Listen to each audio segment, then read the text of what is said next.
Hi, hello, and welcome back once again to The Library is Open. So I hope you brought your library card, darlings. Frog in my throat. Cheap pun. We are once again in my bathroom, which has apparently become my happy place. So I'm just going with it these days.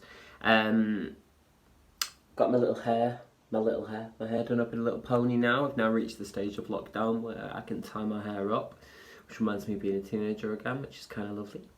And I'm rocking my my pronoun vest, which I got from A Gay and a Non-Gay, which is a podcast and also digital sort of social media platform. I would like to stress, they come in she, her, they, them and he, him. And they also have hats and t-shirts available. I would like to stress this is not sponsored content and they didn't send it to me for free, but I'm wearing it, so I decided to tell you about it. And I'll link their website down below just in case you are interested in getting one. I also have it in they, them, you know, because I sort of fluctuate around he, him, they, them. And today I'm feeling he, him. So there we go. And so I hope you're all doing well. I'm here today to talk to you about the good news in the Bible. No. I'm here to talk to you about a novel. It's a 2020 novel. It's a contemporary one, and it is called The Vanishing Half by Brit Bennett, which has instantly become a bestseller. Almost instantly. Can we just take a moment to appreciate the beauty of that cover? Look at that, that's beautiful, isn't it? You know, gorgeous colour scheme, sort of coral and minty, and then that gorgeous decal on the front. So Brit Bennett is, this is actually her second novel. Her first novel, The Mothers, is coming out in paperback, I think the 16th of July, as I recall. It's been really hard to get hold of it in the UK, actually. I'm not sure it was released in the UK until now. So I've sort of checked online, there's only been like hardbacks and overseas sales that are quite expensive, so I'm going to wait for the paperback edition. I'm looking forward to reading that, and but you can also get the digital edition for I think about £3, don't quote me, if you have Kindle or similar apps. So let's talk a little bit about The Vanishing Half. So this is probably one of my big wins so far of 2020, which seems appropriate because we're, you know, halfway through the year officially now, not long till Christmas. And be brief précis of the plot, and I will try and be brief because it's a sort of family drama with like larger social and political adjacent themes. It's about two sisters, Desiree and Stella, who grow up in a small town called Mallard in America, which is a town of black people who are very light-skinned, and that is sort of something that they've curated as a community in terms of darker skin is seen as suspicious, which is really interesting in the way that it touches on colorism. And you know, the sort of variations in skin tone and what the implications of that are, versus racism, which obviously deals with racial identity, and this is sort of a subsect, I would say, of that. So they grow up in the deep south, and then one day they just run away together, and gradually we unpick how that came to be. And then as we sort of start the novel, one of the twins, Desiree, comes back with no knowledge of what's happened to her sister because, well, they were away together. Her sister disappeared one day and was never seen again. And so Desiree comes back home to her mother in the town of Mallard, and she brings with her a child. And she's had a child called Jude with a dark-skinned man. So Jude is very much sort of stands out in the community of very light-skinned black people. And, you know, that becomes a sort of a thing that she then has to deal with the implications of that throughout her life, having grown up sort of feeling like quite ostracised and othered by the community. And we learn that Desiree is running away from her husband, who has been abusive, and he has employed a sort of finder, not officially a private detective, but a finder, to track her down. And as it turns out, lucky coincidence, the finder turns out to be somebody that Desiree had a sort of, not a full-on dalliance, but at least a flirtation and a kind of almost relationship with when she was younger. So we sort of then trace going forward what happens between them. Meanwhile, we find out that Stella has married her boss and is passing as white. So she doesn't admit that she's black. And that's the foundation of life that she's sort of relayed for herself. And she also has a daughter called Kennedy, who later goes on to become an actor. And as luck again would have it, and you know, I don't think that's an outrageous coincidence, because I think life is full of, you know, overlapping and coalescing energy patterns and signatures that mean sometimes the seemingly most unlikely things absolutely do happen, because people gravitate towards one another, not always for logical reasons. So Jude, who is Desiree's daughter, grows up and goes to university, or college I should say, in America, and she ends up meeting Kennedy, and it's about what happens with their relationship and how Jude comes to realise, you know, how they're related, and is she going to communicate that to Kennedy, and what does that do, because Kennedy's grown up as a white woman with the privilege that that entails, but actually completely unaware of the fact that her mother is black, and refusing to acknowledge that. So the timeline sort of jumps back and forth over the years, so we get like glimpses of the twin sisters, you know, early life, then fast forward to what happened to them next, then we jump back again and see it from someone else's perspective, and then we move forward. So we get some really interesting stuff as well about, that's really sensitively handled, that deal with Jude's relationship with the people she comes into contact to, and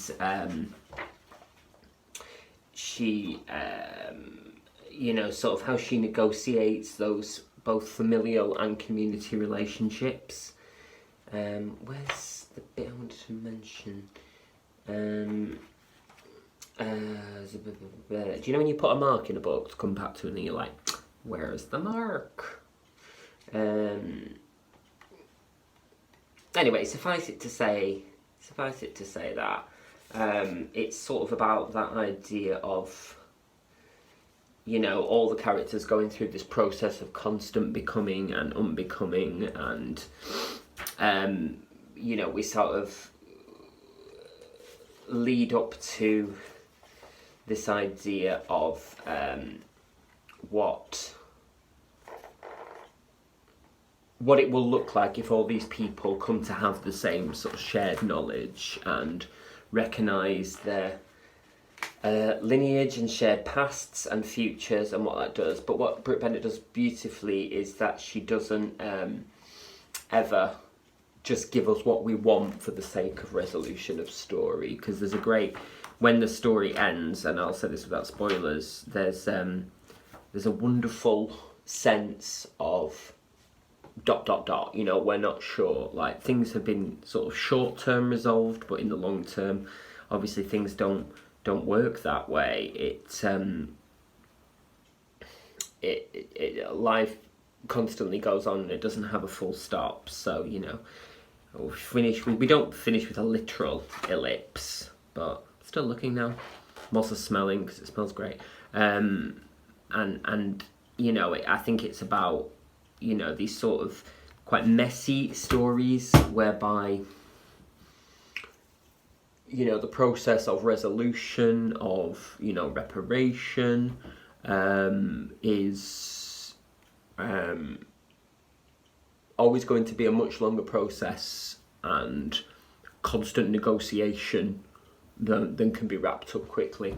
I'd also like to give major props for Brit Bennett for her handling of Jude's sort of romantic relationship with Reese, who she meets, and, you know, they form a very slow burning and then ultimately, you know, romantic attachment. And it's very sort of, we get the impression as we go along that Reese is a trans man, and Brit Bennett just deals with it so beautifully without having to sort of, you know, I don't mean not label, because I do think representation is important as long as it's self-defined, and you know it does matter what people refer to themselves as, of course it does, but she doesn't sort of hammer home the points. She sort of teases it out of the story and focuses more on their kind of relationship together, which is beautiful.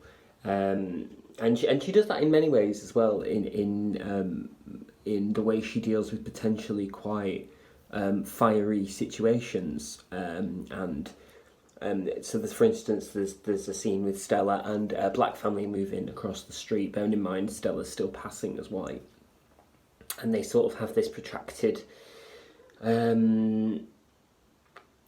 what eventually becomes a friendship, but is also fraught with unease and a moment that's really, really horrible for all parties concerned later on. No spoilers.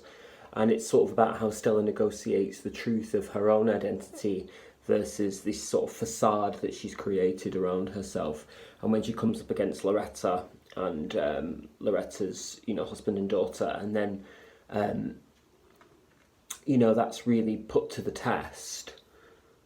It's about how Stella's able to negotiate that, or not, as the case may be, and, you know, deal with those really uncomfortable feelings of denying yourself, and also denying the validity of other people through doing that. So it's fascinating. It reminded me very much in some ways of, which is not to say it's derivative, but Nella Larson's Passing. It's a much older book, which also deals with, you know, this idea surrounding colorism and passing for white as a black person. And, you know, if you haven't read that, I would recommend it. It's not very long, but and that sort of has quite a shocking denouement, as it were. And, you know, so there are similar themes, but I think this feels almost like a sort of descendant almost of that idea. So yeah, it's very cleverly done, and I love the sort of idea of duality around the twins as well. It's an old sort of trope in fiction and so on and so forth, but I think it works beautifully well, because not only does it talk about the two characters as having that duality, but it also talks about themes, you know, and makes reference to them. You know, if we look at things in binary, which, as we know, things don't really work in binary. Black, not black, white, not white, male, female, you know, whatever those sort of binary classifications are, there's a story wrapped up in the creation and the curation of those binaries and why they've been made that way. Because, you know, I think a lot of times people think that binaries are sort of nature, and they just happened, but I don't actually believe that's true. I believe that they're socially curated to be in a binary relationship because it suits a majority of people for the narrative they're trying to sell. And so I think the twin relationship is a perfect way for Brit Bennett to explore that. So yeah, I loved this one. I think it was really good, and I'm really looking forward to reading The Mothers, which, as I said, was their debut novel, but I haven't been able to get hold of it yet. I absolutely recommend this. There's not an awful lot more I can sort of tell you about the plot without ruining it, because I think you have to go on that journey. And what she's great at is finishing a section, and then you're going, oh no, I need to know what happens next. But no, she's going to take you somewhere else, which I really like as a form of, like, the author taking ownership of their work and saying, no, I will curate what this story is. Which I think, you know, that's the root of storytelling and writing, isn't it? It's like, and if it doesn't work for you, read something else. Not in like a mercenary way, but the author has chosen to tell the story in this way, so they absolutely should make strong, like, curatorial decisions about what that story looks like. So this is a beautiful one. You'll probably notice I've made this episode slightly shorter. I am trying to do that, get them into 15 minutes. And also, you know, my filming equipment is behaving very badly at the moment in terms of managing storage. So, but I think 15 minutes as a general rule will be a good way to get a taste of the book and a taste of me. So that is The Vanishing Half. Once more, I'll just show you the cover once again. Really, really beautiful story, and very important right now to support people of colour who are authors, writers, and in all forms of business, so that we keep the momentum from the Black Lives Matter movement going to create, long-term systemic change, which is what needs to happen. All those links, as per usual, in the YouTube description. And if you would like to suggest any more, please, by all means do. I do keep trying to keep on top of the research and add to the list and keep educating myself. So please, by all means, feel free to share any links or petitions, donation places, as well as, your usual recommendations and thoughts. Lots of love.